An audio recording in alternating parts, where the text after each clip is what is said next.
Hello guys, तर गेल्या वेळेस मार्केटमधून झिंगे, बोंबील वगैरे आणले होते आणि त्याच्यासोबत फ्रॉन्स पण आणले होते.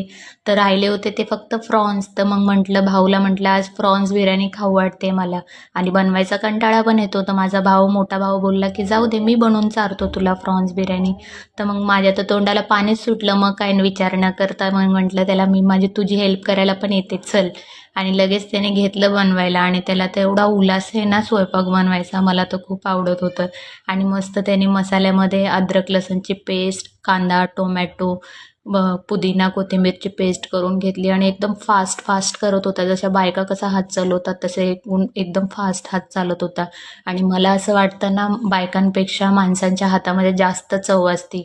एकदम फटाफट करत होता आणि त्याला बघून मी बोलत होते, भाऊ तुला जी बायको भेटेल ना ती एकदम नशीबवान असेल, कारण का तो एवढा चांगला स्वयंपाक बनवतो. आणि ते हेच नव्हे तर बाकी सगळ्या गोष्टी चांगल्या करतो तो.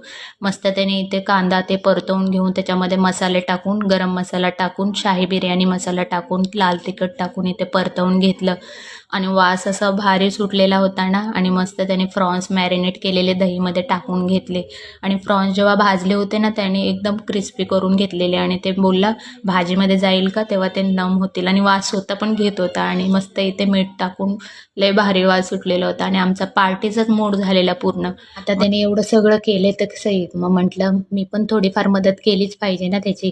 मग साईडला त्याला भात शिजून द्यायची तयारी करून घेतली. त्याच्यामध्ये खडे मसाले टाकून आणि मीठ टाकून मस्त लगे तांदूळ धुवून घेतलेले चांगले पाण्यामध्ये आणि धुवून शिजवायला टाकलेले. ते म्हणतात ना, आदमी का दिल का रास्ता उसके पेट से निकलता है, लेकिन आज मेरे भाई ने कुछ अलग ही करके दिखाया. आणि एवढा भारी वास सुटलेला होता ना, मग त्यांनी करायला घेतली जमदमची तयारी. आणि माहिती आहे, कोथिंबीर पुदिना पण टाकायचा होता आम्हाला वरून, पण कोथिंबीर पुदिना संपलेला होता. मग म्हटलं कुछ नाही, ऐसा ही कर ले भाई. मग मस्त त्यांनी केला इथे दमची तयारी आणि दम लावला. आणि साईडला ठेवलेला होता चाय पण मस्त लगे, कारण का दमलेला होता. मी म्हटलं चाय ठेवते आणि त्याला चाय ठेवलेला साईडला. मस्त इथे दम दिला आणि दमला ठेवल्यानंतर मग आमची तयारी चालू झाली चायची. म्हटलं चाय पिऊन आपला दिवस आता संपवायला पाहिजे, नंतर तर आपल्याला खायची होती बिर्याणी. आणि बघा मस्त बिर्याणी किती तयार झालेली आहे, चांगली. ते तोंडात पाणी सुटलं ना. लाईक करा आणि कमेंट करा. Bye bye.